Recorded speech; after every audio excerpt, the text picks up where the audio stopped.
안녕하십니까, 영남일보 이혁 기자입니다. 오늘은 우리 대구 이혼 전문 변호사님 모시고 인터뷰 한번 해보겠습니다. 안녕하세요. 안녕하세요. 저는 대구에서 이혼 가사 사건을 전문으로 하고 있는 법률사무소 다운유의 대표 변호사 최현정입니다. 혹시 이혼 전문 변호사시면은 혹시 기혼이신지? 네, 저는 현재는 미혼입니다.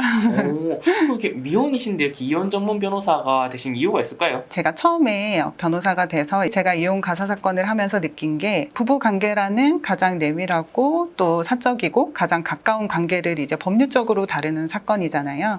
그 자체가 저한테는 굉장히 매력이 있었고 저는 이혼 가사 사건이 제 성향에 가장 잘 맞았던 것 같아요. 이혼 전문 변호사님 앞에서 이게 할 얘기인지 모르겠지만 이혼을 안 하는 게 제일 좋겠지만 꼭 해야 된다면 꼭 확보를 해놔야 될 게 어떤 게 있을까요? 재산 분할에 있어서의 나의 기여도를 입증할 수 있는 증거, 또 내가 양육자로 지정되길 원한다면 양육자 지정을 위해서 내가 이제 좋은 양육자라는 걸 어떻게 또 보여주고 입증할 수 있는지 그런 자료들을 좀 이렇게 준비하시는 정도는 필요할 수는 있어요. 그리고 어떤 또 특정 시점에서는 나는 어떤 역할들을 했었다 이런 것들을 좀 구체적으로 제시할수록 법원이 사실 판단하기가 좋을 것이거든요. 마트 같아서 이렇게 육아용품을 샀던 영수증이라든지 아니면 가계부 같은 거 그런 것들도 어떻게 보면 증거가 될 수가 있나요? 네, 증거가 될 수는 있어요. 물론 이제 아주 세세한 증거보다는 좀 굵직굵직하고 좀 큰 증거들을 주로 활용하는 것은 사실인데, 뭐 내가 작성한 가계부라든지 내가 평소에 살림을 어떻게 운영했다든지 하는 것들을 알 수 있는 그 어떤 자료들이라도 다 증거 자료가 될 수 있거든요.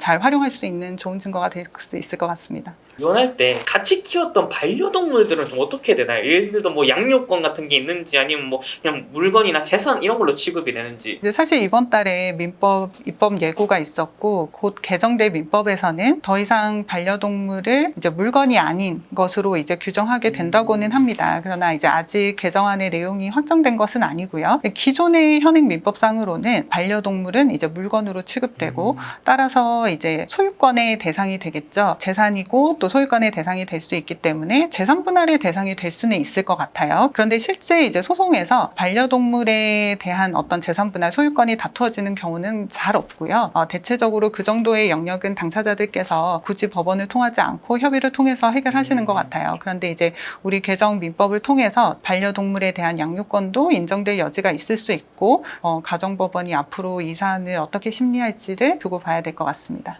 사건 진행을 하시다가 네. 이혼을 막으신 적도 있나요? 그러니까 사실 이제 이혼 변호사로서 항상 주의하는 게 결코 이혼을 권유하거나 권장하거나 혹은 조장해서는 안 된다. 보통 우리가 이혼 전문 변호사라고 하면 괜히 그렇게 생각하잖아요. 그러니까 네. 붙이려가지고 된다. 그래서 의뢰인이 지금 조금 요것만 받으려고 하는데 사실 이만큼 받을 수 있다. 내가 도와주겠다. 이렇게 할 거라는 이미지들도 좀 있잖아요. 네, 그럴 수 있을 것 같아요. 근데 이제 실제 실무 영역에서 아마도 이제 모든 변호사님들이 그렇게 이제 업무를 하시지는 않을 것이고요. 이게 이제 법적으로 이혼 문제를 해결할 수밖에 없는 사안일 때 한해서 그리고 이제 상대방의 유책이 명확해서 우리 당사자께서 이혼을 하시지 않고서는 본인 스스로의 안전이나 또 이런 것들을 잘 지킬 수가 없는 상황이 됐을 때는 사실 변호사가 이제 이혼하시는 것이 맞다라는 의견을 충분히 드릴 수는 있겠죠. 근데 이제 그렇지 않은 사안에서 변호사들이 섣불리 이혼을 권하거나 권유하지는 절대로 않을 거고요. 우리 많은 의뢰인 분들께서 변호사들을 신뢰해 주셔도 좋을 것 같고요. 요즘은 이렇게 젊은 분들일수록 좀 적극적으로 전문가를 만나서 이제 본인의 상황에 대해서 진단하고 가장 최선의 대처를 하시려는 경향이 있는 것 같아요. 변호사의 의견 때문에 어떤 결정이나 결심을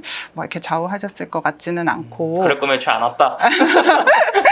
그렇지는 않은데 이제 변호사의 어떤 이제 법률적인 상담이나 조언을 통해서 아마 이제 당사자 본인에게 가장 이익이 되는 최선의 결정을 하셨겠죠. 네.